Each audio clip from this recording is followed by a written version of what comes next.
Okay. Hi, my name's David and I've got a passion for the Hanoverian period.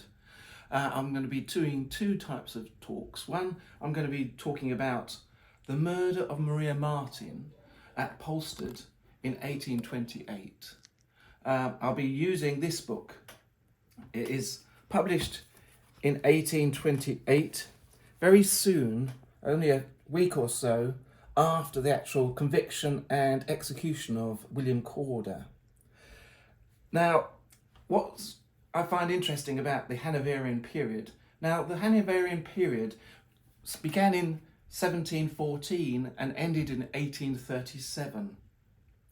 It was, British history is divided up into English monarchical houses. For example, you had the Tudors, then you had the Stuarts, and then you had the Hanoverians. They came because the last Stuart monarch, Anne, had no children, and the next one would have been a Catholic. Now, at that period, England decided not to have any Catholics in positions of power. Therefore, they looked for the next Protestant member of the family, and that was a member in Hanover, a Prince of Hanover. He became King George I. You then had four Georges, one after the other, 1, 2, 3, 4. And that's why this period is also called the Georgian period. But because I needed to include the last Hanoverian king, which was William IV, who came after George IV, I've called it the Hanoverian period rather than the Georgian period. So we've got the period from 1714 to 1837. Now this I find interesting because it's the start of what we would call the consumer society. People, well, in the middling classes, had a little bit extra money so they could start working or paying for extras. Previous to that, you had the peasantry who just lived on subsistence, and you had a very, very small monarchs and peers who paid money for luxury items, but there wasn't a big chunk that could be exploited for mass production. If you made thousands of cups, you hadn't got the population to actually sell them to because you only had a few nobles. Therefore, this is the period when you got the rise of the middle class, a rise of people who were consuming goods, and you had a market for mass production, so that the people who could make the mass productions of porcelain, glass, books, newspapers had a market to sell. Also, you had the rise of people in the middle class who could read and write. Therefore, you had an increase in things like newspapers, books, and also in the vernacular, because previously a lot of books were actually in French or in Latin.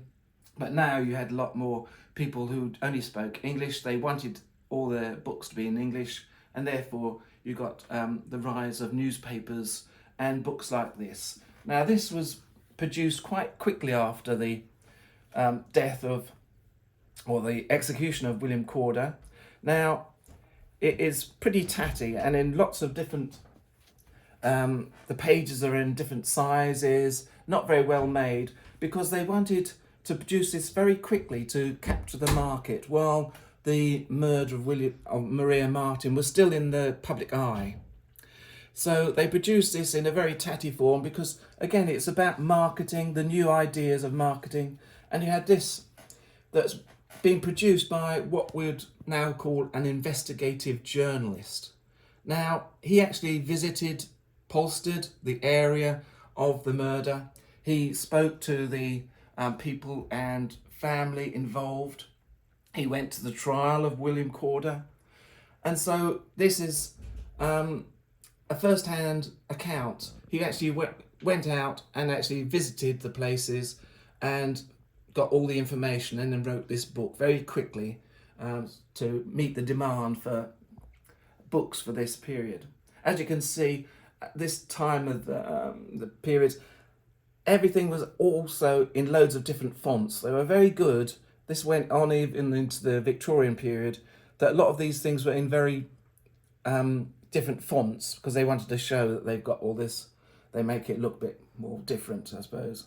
But the actual date was still in the Latin form. So you've got M was 1,000, D 500, then the C was 100 each, X was 10, V was 5, and then these ones or I's were 1 each. And so it says 1828 there.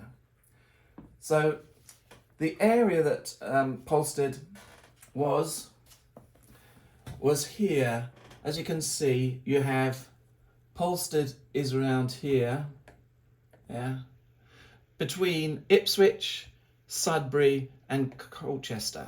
And it's in a very rural area, not very built up, even today. So if we go to look at some of the areas here, we've got the map of the church. This is where she was buried, Maria Marten, in Polstead. As you can see, it's quite a rural setting. This is the Cock Inn where the investigation and early trial was committed and where she was laid to rest. Again, you can see that's the village square, very rural.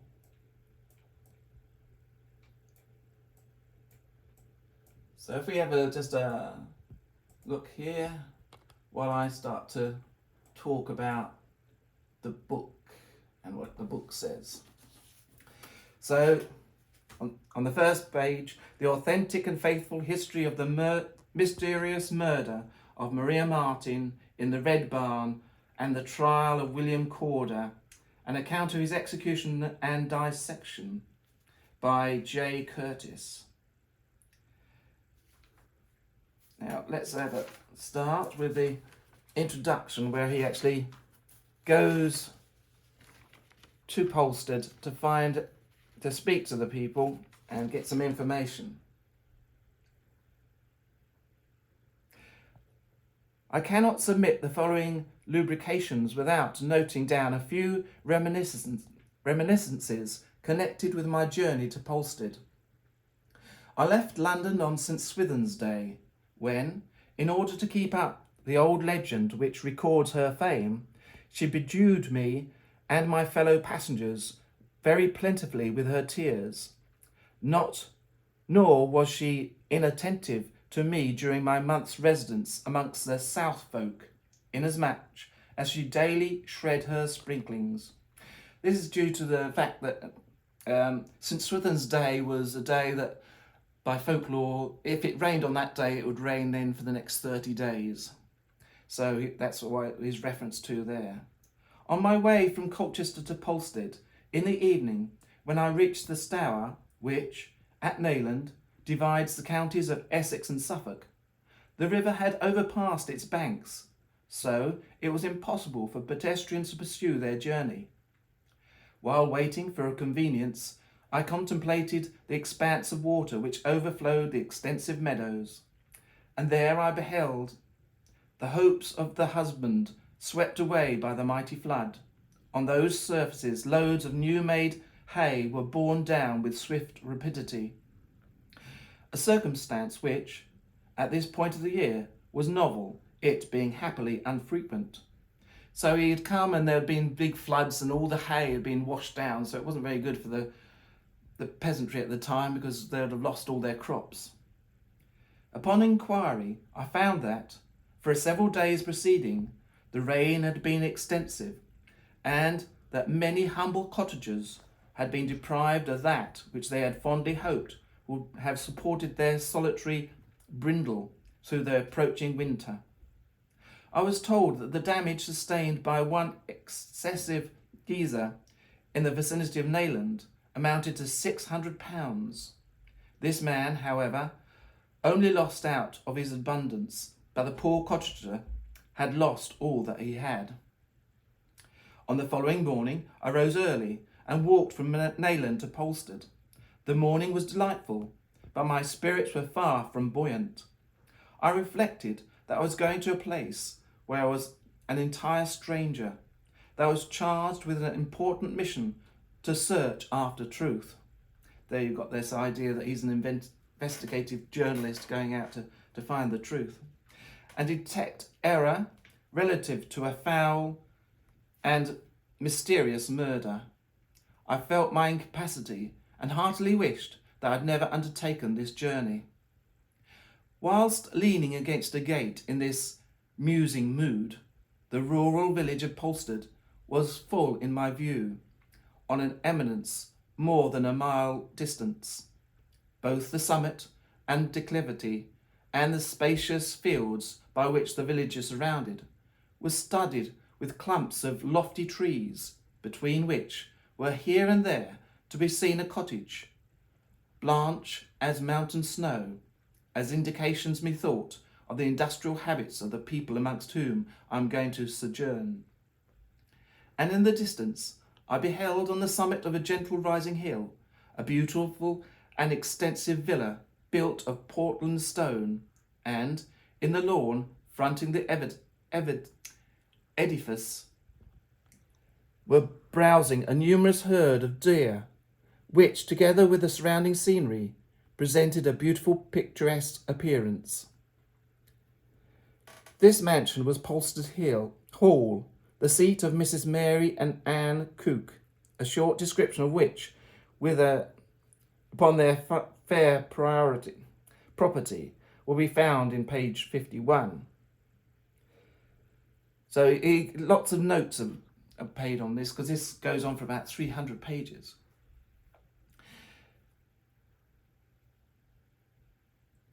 So this is the beginning of this time of lectures. I'll do bits, maybe 10-minute intervals each, to go through the whole thing. Here you can see a picture of William Corder at the top.